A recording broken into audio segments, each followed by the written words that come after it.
Welcome to Saturday versus Sunday. I'm John Barban. With me is Jeff Dover, and let's talk football. We're talking draft. We're talking roster today, where it's been a lot of talk about what teams like, having to pay certain players, depending if they're on their rookie contract or not. And it really brought up the idea of like, well, how many teams, how many rookies do they have exactly? How many people do you have to pay a lot of money, and how much do they contribute? And you put together a spreadsheet. You've got some interesting thoughts on this. Yeah, so it got me thinking. We're in this post-draft time. It's also the off season. There's nothing to talk about. But people, they do their draft predictions and those aren't even worth the paper they're written on. It's like, oh, they really nailed it. They really bolstered their offense. They really bolstered it. You don't know any of that. And you don't know if it's secured a future.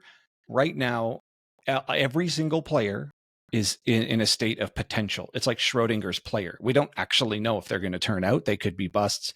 They could just be average contributors. Maybe there's a Pro Bowler in there for a couple of teams, but we just don't know until it happens. So, well, and a good example of that, I think, is the Seattle one. That's the one that people reference a lot, because I think that year when they got Russell Wilson and Wagner, there was a cup, and it was famously rated as a poor draft, and that those people ended up being like a core to the team that going to the Super Bowl and stuff. Two Super Bowls. Yeah, so like it's the if anyone actually knew how to accurately predict who's going to work out and who's going to, then this wouldn't be a crapshoot, and people wouldn't make mistakes in draft, but it happens all the time. Mm-hmm. So it is a total crapshoot. But saying that, some teams are doing it better than others. You're right. And so what I did was look at the team. Okay, so this is players that have stayed on the team that drafted them past their rookie contract.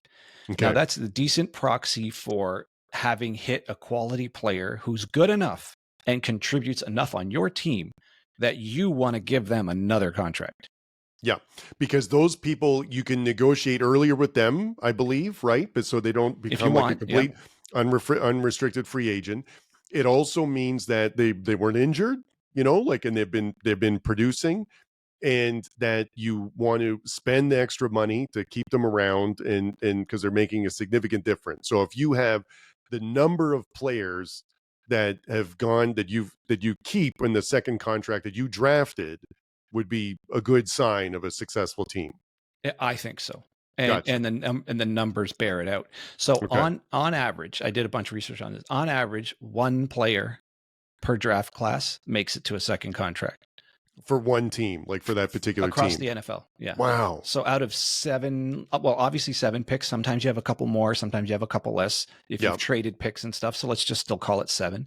So out of 7 players, on average, one has played good enough and contributed enough to make it past their rookie contract. So from rounds 2 to 7, that means making it past 4 years. And if they're a first rounder, there's that 5th-year option. Which if you're good enough, that's going to get exercised, if not extended even before that. And so that's it, 1 per draft. So who's your good example of the teams that have had got multiple people with the contracts after the rookie contract? Okay, so I wanted to go off of long-term success, sustained success, programs, teams that are known to be good head offices. So that's why I've got the Ravens. Everyone kind of assumes the Ravens just knows what they're doing. And Jeff, you're wearing the Vegas Raiders, and they're kind of been floundering for a while now. So these are the opposite ends of the spectrum. So I want to start with the Chiefs, right? They've gone on a crazy Super Bowl run here. And I want to just outline the players that they have currently on their roster who they drafted, who've made it past their rookie contract. Meaning 5 years or beyond. And so that starts with the 2020 draft. Like you have to, because that means that player was in their 5th year last year. Yep. And so they have a kind of a regular defensive lineman, Michael Dana, 177th pick, 5th round. He's made it to his second contract. He's in his 5th year. So that's good, right? That's a player that contributed enough they wanted to pay. And out of their 2020 class, that's it. That's the only player that's still on the team. Then out of their 2019 class, Mecole Hardman, he's a serviceable receiver, but he's not a game breaker, but he's still on the team, right? That's something. And those two examples too, I think wouldn't cost a lot at this point either, because they're not super productive, but talented enough that you like you said, they're like the defensive end. You had a note there that says they play more than 50% of the snaps. Yeah, and that's just by virtue of how no defensive end plays every snap. Like it's kind of the virtue of the rotational nature of those defenses. But that's a regular contributor. So that's it. That's one player from the 2020 class they've retained, and one player from the 2019 class, Hardman. And make a note of the wide receiver. That's going to be a recurring theme here. That very, very few teams keep a wide receiver past their rookie deal. And even this guy's just a part player. He's not a star. So that's it. One player in 2020, one player in 2019. In 2018, one player, Derek Nanadi, defensive tackle. He's a regular contributor in the rotation. Again, a defensive line, it's reasonable that you're not playing 100% of the snaps. But that's it for 2018. So here we are at the average. We've got one player from 2020, 2019, 2018. So in 3 years, in 3 entire draft years, we've managed to get one player from each year to their second contract on the Chiefs. Now here's where everything changes. 2017, one player, but it's Mahomes. And he's going generational talent, going to be a Hall of Famer. And this is the pick that changes your franchise, right? That's it. But that's the only one from 2017 still on the team. Then here we go again. 2016, Chris Jones, future Hall of Famer. This is how you build a franchise.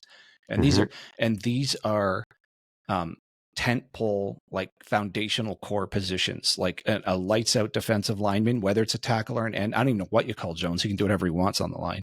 Yeah, he's been great forever. Right. And then you skip a bunch of drafts. So 2015, nothing. 2014, none of those players are still on the team. And then Travis Kelce, Hall of Fame tight end in 2013. So he's been there for 12 years now. So their core team was built off of 3. Now they hit 3 Hall of Fame players in whatever this is, 5 drafts. So that's super rare. It's common to just get 1 to their second contract. It's absurd for 3 in a row to be Hall of Famers. And on top of that, before you start, at critical positions. Yeah.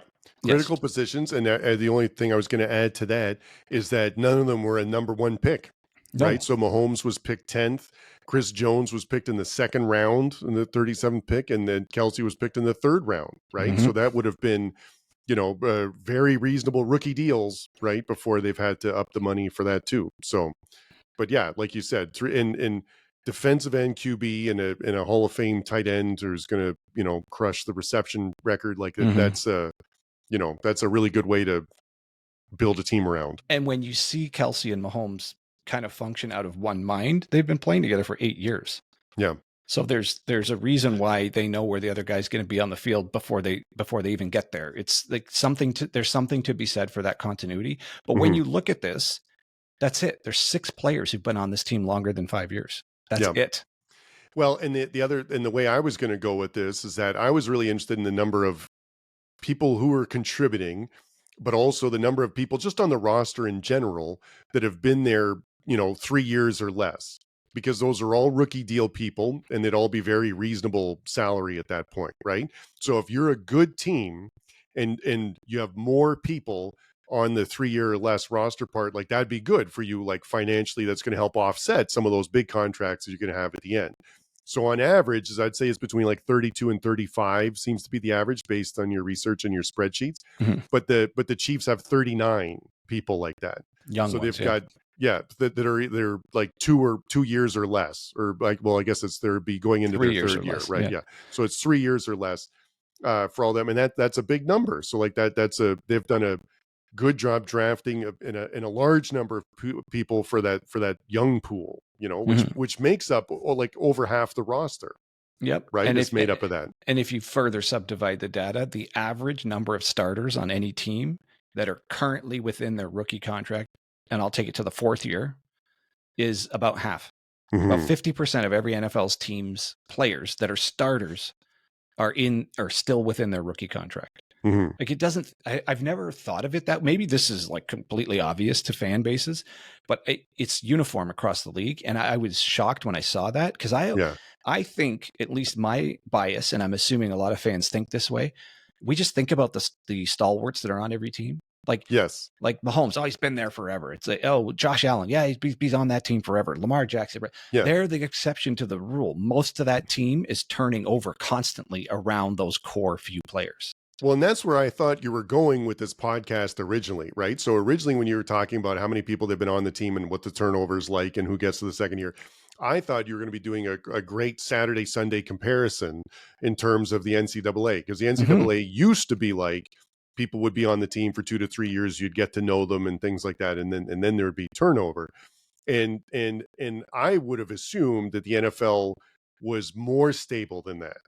Right. Than even that, you know what I mean? Because when as a fan, what I think of is the person that's been there 10 years. Like, I know Chris Jones has played on the Chiefs forever. Like he's really one of the things I associate with the Chiefs defense, and, but as your data is shown, right, it's actually more turnover than you would think. And most fans, I don't think, realize that, because you think of the stalwarts that have been there, because it takes a while to wrap your head around it, right? Like, Mahomes was on the Chiefs for a while before I think you automatically, thought of him with the Chiefs, right? And until they won early, but it's still like, now it's really entrenched that, it's what you think of, but that's still 7 years, right? Like, right. It's, I mean, I think of Stroud on the Texans, but we're only getting to year 3, but he's a sensation, just like how Mahomes was. Yeah. And so you're right. And with college, we always know college is, I mean, it's assumed the longest a player can last there is 4 years. And now with a bit of this COVID stuff, you get these weird ones who go 5 and 6 years. But in general, you're talking 4 tops, and the really good ones could probably get to the NFL after 3. So it's just assumed college teams turn over. And then the old adage is the representative, or the thing you think of in a college team, is the coach, not the players. Yeah, that's a good point. Okay, so if the Chiefs are a great example of this, what's the crappy example? Let's go to the Raiders. Ooh. Okay, so if we're going to start with, again, part of my analysis here is just players who the Raiders have drafted, who are good enough to get a second contract with the Raiders. And that means we got to start at the 2020 draft, because that would be people who last year made it to their 5th year.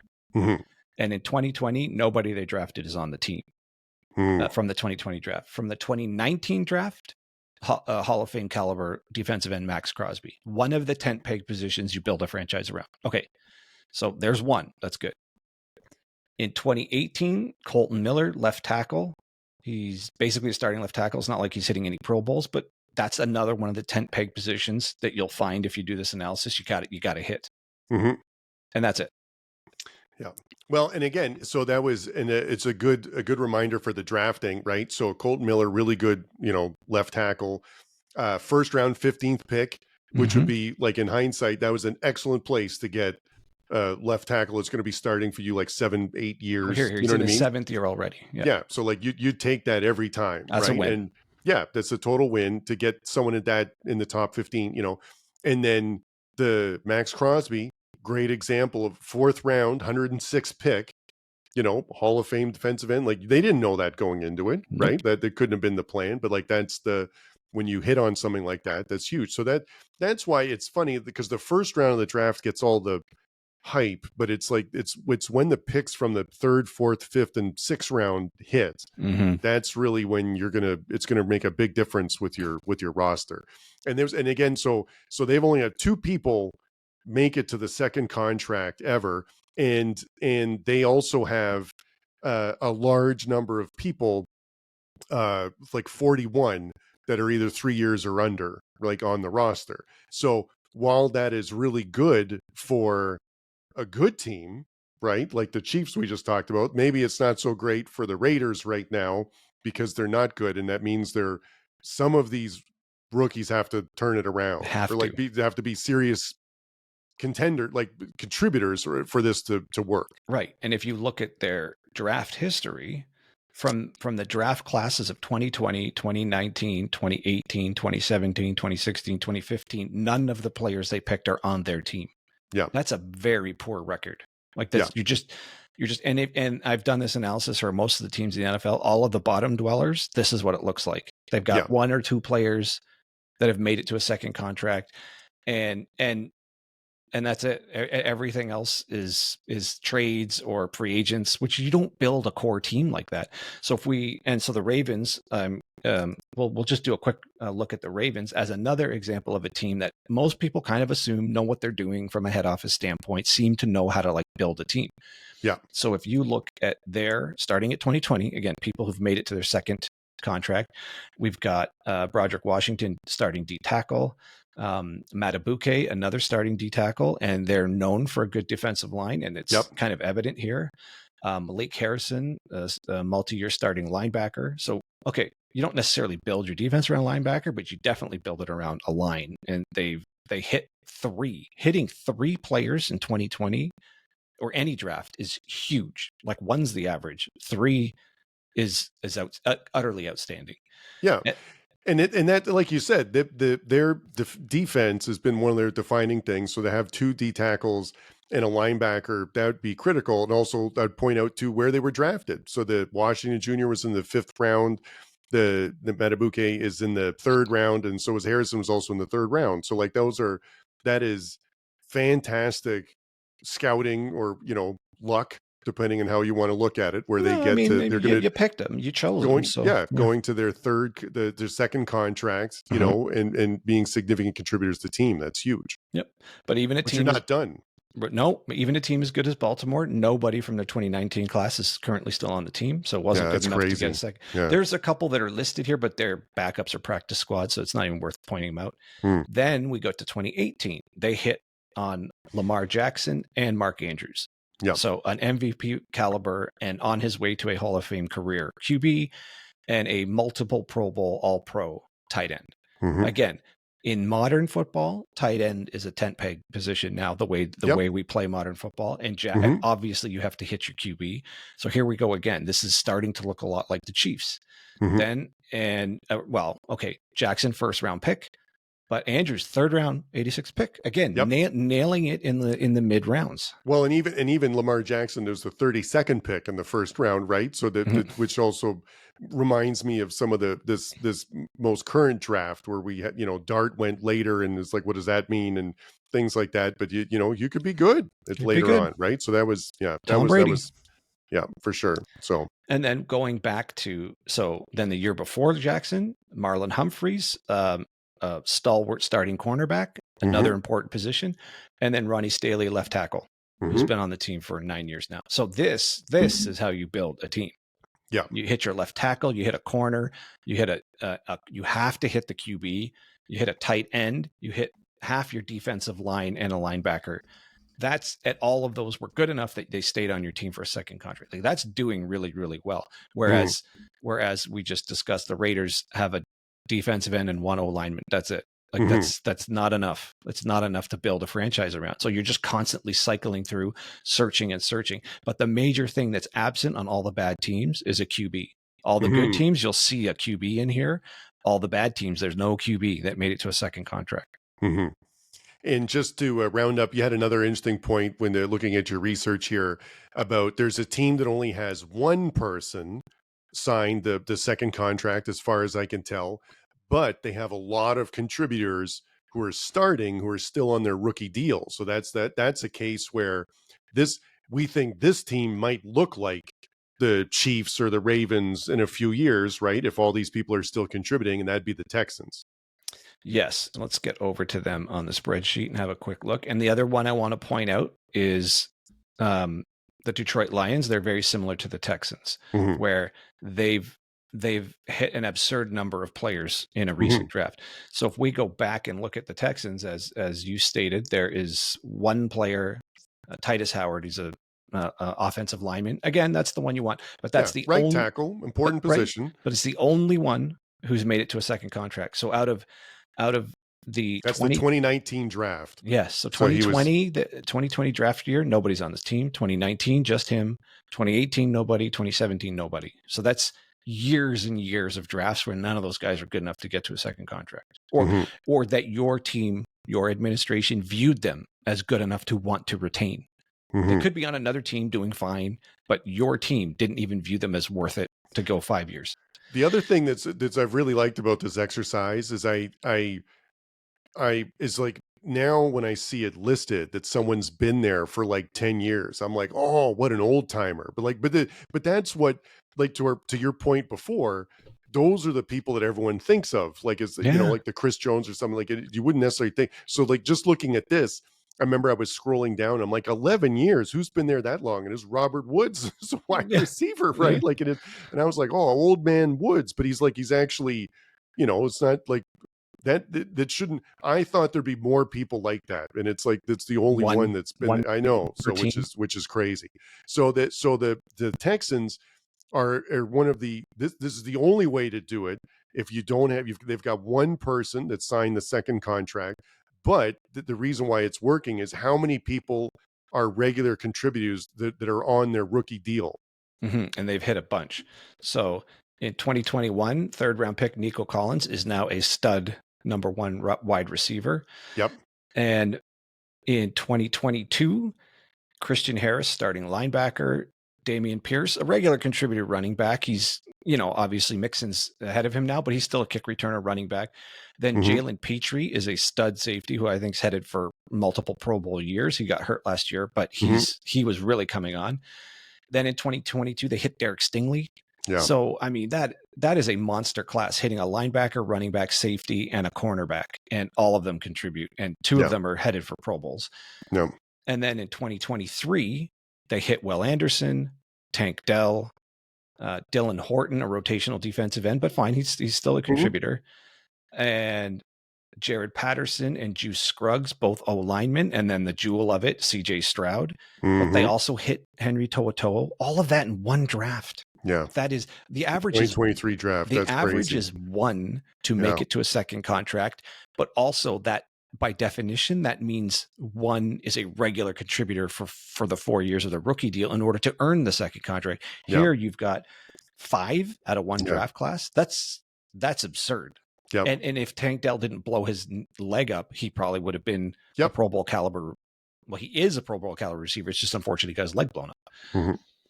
So that's a crazy good draft. And then in 2024, they hit another free safety, Cam Bullock, and a stud cornerback, Pro Bowl caliber cornerback in Kamari Lassiter. And that's how you turn a team around in 2 years. Yeah. No, and that's exactly what they did. And those are two, we talked about the Texans this year and we liked them and it, felt like they might go a little bit further at the playoffs. Now when you sort of see how many young guys there were contributing, like that's not a lot of experience on this team in terms of going forward. But holy cow, are they talented, right? You're like, when you're right about the Lassiter and the Stingley, like that is just a great combo. It's just 2 starting DBs. So, and again, they're all of those people we just mentioned are on rookie deals, so they're not expensive. Now they're gonna be. And this is where you get to that issue of, how do you keep them all? Like it's kind of like what happened with Jamar Chase and T. Higgins. They were drafted, I think, 1 year apart, but when they both get to the point where they deserve wide receiver number 1 money, and I'm sure I think one of the only people who he could play number 2 behind is Chase. Yeah. Like Jamar Chase. Like Higgins is a number 1 on most teams. But what happens when you do so well in a draft, but they all become eligible for contract extensions at the same time? That's when you have this odd moment where one of your best players just can't stay on the team because you have to pick. The money can't be spread all across all the teams. Any team would kill for this type of production and for the so it's a good problem to have, and that'll be one of the challenges that sort of reminds me what the Patriots were doing, like when they would have, it seemed like every year one up and coming like really good person that deserves a good free agent contract, which they just wouldn't sign, and which is nuts. So last thing, do you want to touch on the Lions then? Because that was another good example. The Lions is one other anomaly. So I hope our narrative is the Ravens and the Chiefs are an example of sustained success, but you have to hit tent pole positions like defensive end, some tackle, or at least core defensive lineman, tackle. But the QB, you have to hit a QB. If you don't, none of it matters. There are a couple of examples of teams here who hit a bunch, but without a QB, it's just going to flounder. Nothing's going to happen. And so the Lions are a bit of a unique case because they did not hit a QB, but they made a trade for a QB. And draft picks. I mean, I guess you could sort of say they had the QB in Stafford, but they clearly couldn't figure out how to build the team around him, which is absurd because when you look at the way this works for all the other teams who won a Super Bowl, the franchise QB was the key, and they had it. And somehow the administration for whatever, 12 years couldn't figure it out, or 10 years could not figure it out. Then they made that trade that we all know about now. And so the only two players that are currently on the Lions that they had drafted that made it to a second contract are Taylor Decker and Frank Ragnow, which are the center and the left tackle, which is a big deal. They're both really good. Like, stalwart left tackles is really important, and having a Pro Bowl center, really big deal for that long. So both picked in the first round, which is great. Yeah, so those are smart picks, and they're still on the team. And you know what? In many cases, the players that have lasted that long are in many cases offensive linemen. Like if you hit one, they stay on the team forever because you just did not let them go. Then in 2021 is when all hell started breaking loose with their drafting. They hit Aleem McNeil, a starting D tackle, was really good. Then and in that same year they hit Amon-Ra St. Brown, stud receiver. Then the next, so that's two. And Penei Sewell. And, and Penei Sewell. So that's three. And Penei Sewell's headed for a Hall of Fame career. So we're talking three outstanding players in one draft. And at key positions. So we solidified the line with a star right tackle. We've got a star slot receiver, and we have a starting defensive tackle who's like legit contributor. So that's three in one draft. As we've seen, one is good. Three is absurd. Then in 2022, we hit Aiden Hutchinson, who's looks hopefully like coming off the injury good. If he gets healthy, he's going to be a multi-Pro Bowler. And Kirby Joseph, who's going to be a multi-Pro Bowler, and that's a free safety. So that's for your first round, second overall pick. Hutchinson turned out the way you want. Let's just hope he gets healthy. And Joseph's the third round pick, but he's a stud free safety. So, and moving on, Jamison Williams, same in that class. So you've nailed a defensive end, a safety, and a wide receiver threat in one class. That's back-to-back classes with three players that are stud contributing players, but it doesn't end there. This is the big one. This is where the trade happened in 2023 with all the picks they got from the Rams. They hit Brian Branch, safety, Jack Campbell, starting linebacker, Jahmyr Gibbs, starting running back, Sam Laporta is going to be just a perennial Pro Bowl tight end. I mean, and Jared Goff showed up in that year. Like that, this does not happen. That's another 1, 2, 3, 4 stud players. So that they went 3, 3, and 4 in meaning three players in one each, 3, 3, 3, 3, 3, and 4 in three consecutive draft classes. As we've seen with some of these other teams, one is good. Getting three once is good. Getting 3, 3, and 4 is absurd. But that's how you go from 3 and 13 one year to 15 and 2 years later. It's like, this is how it happens. And also the number of people that are on like that, they've got 34 people in the roster. They're like 3 years or under, and most of them are contributors. So just like the Texans are like, that's a really good sign for the future for Lions and Texas fans, right? Because you got a lot of contributors on the rookie deals. But what happens when you get these many that hit all at once? In about 3 years' time, a bunch of these guys are going to be demanding big money. So St. Brown just got paid. Hutchinson's going to get paid. Joseph's going to get paid. Whatever running backs can get paid, Gibbs will get paid. Kittle just reset the tight end market, which Laporta is probably going to get some of that when he's up. So, I mean, I think the narrative here is, to your point, the people that are in their rookie deal have to contribute for a team to make it to and win the Super Bowl. The Eagles are just like this too. The Eagles have a bunch of tent peg players that they picked, like 6 or 7 that made it to their second contract, but half the team is rookies that made that Super Bowl possible. And or not rookie people in their rookie contract, so they're being paid peanuts for their production. And that's just the makeup. I just never thought of it that way, is that most of an NFL team is really, really young, and you really do just park your money on like a tackle, a QB. And the major thing that's absent is wide receivers. There's almost no team with any legitimate sustained success where a wide receiver actually gets to their second contract on that team. So, for example, the Eagles traded for AJ Brown. He's later in his career and got paid big, but not on the team that drafted him.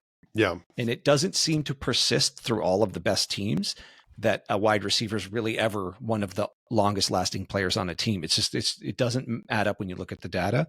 No. But like, to your point, that's what I think the most fans don't realize is like over half the roster is on the rookie deal. Right. And in some cases are all major, a lot of them are, some of them can be major contributors. Right. So, and totally, which would be, the sign of a really up and coming or successful team right now, like the Lions and the Texans. Yep. So half on a rookie deal, like it again, because I thought the average fan, I think, would think it's like, well, that guy's been playing for 8 to 10 years, or like, and you think most players are like that, but it really isn't. No, and and you can have serious success with that many players. The Eagles are like that. Half their starters are on their rookie deal. Some of them were actually rookies, and they were just completely dominant. So this is, I guess, where the whole managing the payroll and managing the team comes into who do you really pay. But the only way that even works, or the only way that who you do bother putting out a big contract for, it always only works as long as the people on the rookie deals are contributing. Like that Philly D line is a lot of guys still on their rookie deal. And they were dominant. It doesn't take long for those guys to figure it out in the NFL. So, I don't know. You got anything else? No, that was it. Excellent job with your research on that. There was really appreciated seeing the spreadsheets, and I just, and as an average fan, I didn't realize how much we're on the rookie deals and what an impact that could make. On one hand, I knew, like, it's, if you draft shitty people, obviously that's not going to work out. Like I get that, but man, does it really stand out now when picks don't hit, and when they do, and what you get in return, and what a difference that would make, and how important those later rounds are. Like, they really are. Like, the Jets have one guy, Quinnen Williams, who's made it to a second contract. Now, he's outstanding. I know, but one guy. And I don't know. We didn't go through the same thing in terms of how many young people they have contributing, but it's about the same, but it doesn't matter because they don't have a QB. Yeah. It's just the turnover there is massive, and that just shows that organization has gone years and years on end just picking the wrong people. Yeah. So you're just constantly in this state of starting over. Yeah. And there is no building through free agency. Like you can add a piece here and there, like the Eagles did with AJ Brown, and then it capped off. Okay, here we go. And then Zach Bond, like a couple of key pieces, but the team has got to be built through the draft, and it has to be distributed with half the team's going to be young because they're cheap. And then you put the money into the few key positions that you have to keep around. And that's it. Anyways, maybe this was, I don't know. Let us know in the comments. Is this just obvious to everybody? I just never thought of it this way. And I only ever thought of the players who just had been on a team a long time. And then when I realized, man, these teams turn over a lot. Yeah. So, all right. Well, I think it's a good place to leave it then. Yep. All right. So for Jeff Dover, I'm John Barban, and that's your Saturday versus Sunday podcast.